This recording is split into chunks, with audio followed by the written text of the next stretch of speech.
We're joined now by one of the voices associated with hockey in this town since 2011, the PA man at Rogers Arena. It's our pleasure to welcome back to Sekeres and Price, Mr. Al Murdoch. Al, how you doing, buddy? I am fantastic. How are you guys? Fantastic as well. We got playoffs in the building for the first time in 9 years, and that's why we decided we got to seek out Al here and get a sense of the buzz. No more vacations in April and May. Exactly. I hope you didn't have anything planned for this April, Al. No. Normally, over the last number of years, we'd be, planning the trip late January, and not this year. And I'm so excited about that. I'm not unhappy about that. Give us a sense of how much you want to relay that enthusiasm when they come out for game number one. Do you have to moderate exactly how excited you're going to sound? Because the fans in the building are going to be pretty pumped.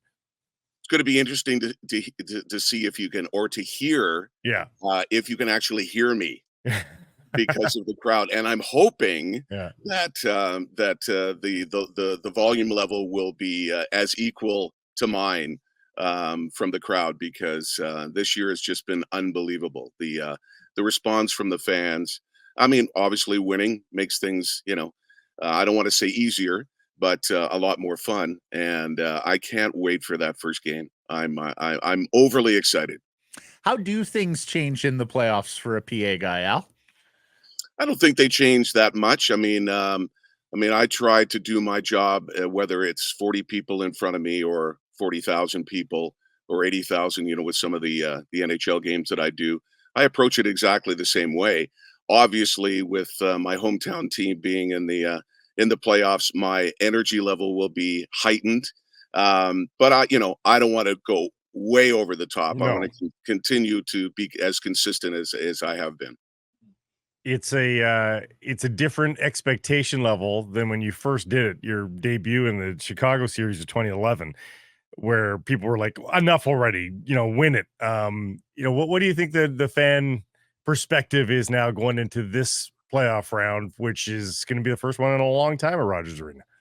I mean, I can't speak for the fans, but they're their energy level is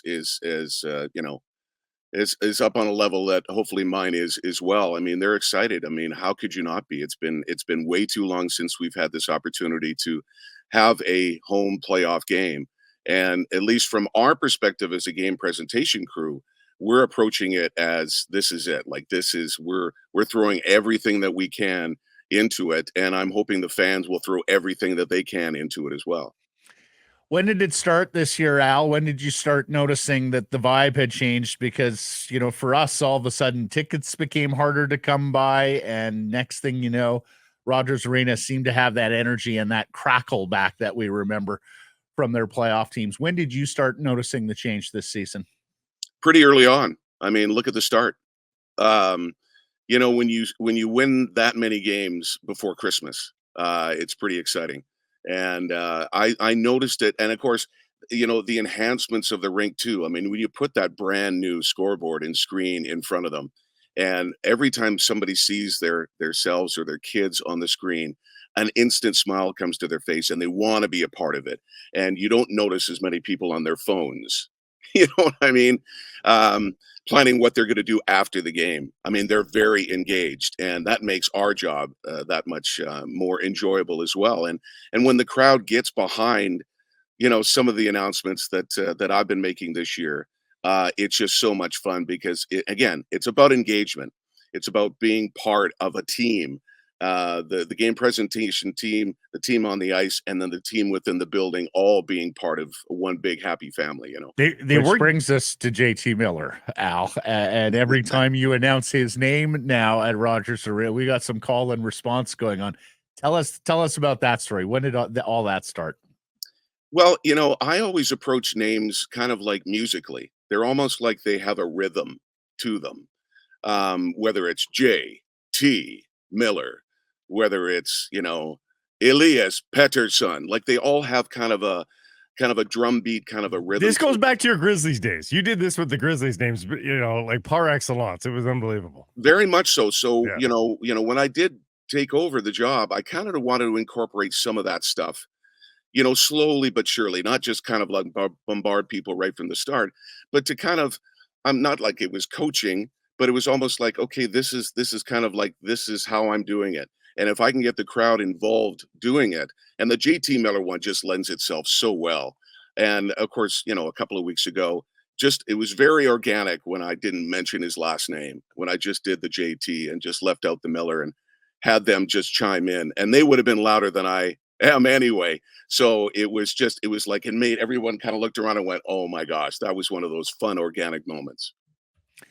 I went to Springsteen the other week, and he does the same thing. Al just holds out the mic. Everybody knows the hits, lets the crowd carry the first verse of the chorus. And now they're chanting JT Miller on the road down in Phoenix at Mullet Arena. There's so many Canucks fans. So you've created a trend there. And hey, they kept you busy. You didn't have to wait long to warm up in the first half of the season. My goodness, calling 5-6 goals a night. That must have been a feeling of change from years gone by where they struggled to score goals, and then boom, you were calling a goal every 6 minutes. Yeah, and listen, I love being busy. I enjoy watching the game as much as anybody else, but I love being busy. And again, it's really all about engagement. When I announce something, and again, this is what I'm putting out to the fans as we get closer to the playoffs, is that JT Miller is a fun one to call, but all of the other players, Dakota, Joshua. I want the crowd to be a part of it, to help me announce those goals, to make our building as loud as we possibly can, because that's just going to enhance the entertainment value all around. Let me give you a scenario. It's the playoffs. It's like game 5. It's one of those pivotal games, and there's a suspect penalty called against the Vancouver Canucks. Do you spin any editorial just so subtly, just tone? Or do you just read it like the phone book and just play it completely straight? I don't know. Are you asking me that because you've sensed some of the stuff in the past? Or? I'm sometimes yes, sometimes no. Sometimes it's phone book. Sometimes it's just interpretation. Yeah. I'm looking for it. Well, like I'm a firm believer in what I do as as a PA announcer and a voice actor, is like the spaces in between the words are as important as the words. So those little pauses in between are very important as well. And I learned a lot from Ashbridge about those things, because John's favorite. I mean, you remember, John, some of those announcements back in the day when he would say, with the owner of a 1972 Falcon, parked in level 2. It wouldn't be are your lights are on, but he would say your engine is running. Yes. So it's really about those little pauses. So listen, a call on the ice, I have to be impartial. The job of the PA announcer is, number 1, to inform, and number 2, to entertain. So you can take those announcements with a wink in my eye, or not. Yes. Okay, we'll do. Skate out song. Does it matter to you? Have you had a favorite over the years? Does it change anything about your cadence, volume, what have you, when they first hit the ice? Because God knows, when they first hit the ice in game 1 of the playoffs, that is a moment, right? Yeah, it's going to be fantastic. We've got rehearsals coming up over the next few weeks to go over a lot of the things that we plan on doing, not only for game 1, but throughout the playoffs. And hopefully it'll be a long run, so we get to do a lot of the things that we plan on doing. But listen, when they brought those skate jerseys back, and Back in Black came out, I mean, it just lends itself to a really, I mean, the opening that I do and the cadence that I use is usually the same, but you can usually get a little bit more guttural when AC/DC's coming out. So at least for me, that's my favorite. And do you want to use that music and sound again? Are they going to come out in blue, or are they going to come out in black? I'm not privy to that information. Oh, your voice just cracked. Your voice cracked. He knows Murdoch's holding out on us. Listen, there's something about an NDA that I had to sign or something. But listen, we have got some really fun things planned. That's really all I can say right now. But that game 1, whether you're in the stands at Rogers Arena or you're at home and you've got the surround sound just blaring, blowing out your neighbor's drywall next door, it's going to be fantastic.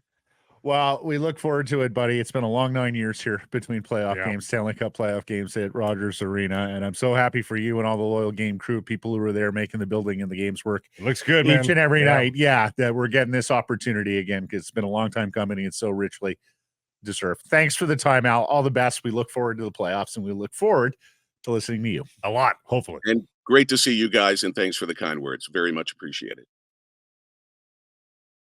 Hey, everybody, if you're enjoying what you're seeing here, then follow along with Sekeres and Price on YouTube. I promise more content coming. The kids call it subscribe on YouTube. Well, how about liking it? Do that as well. Smash it right now.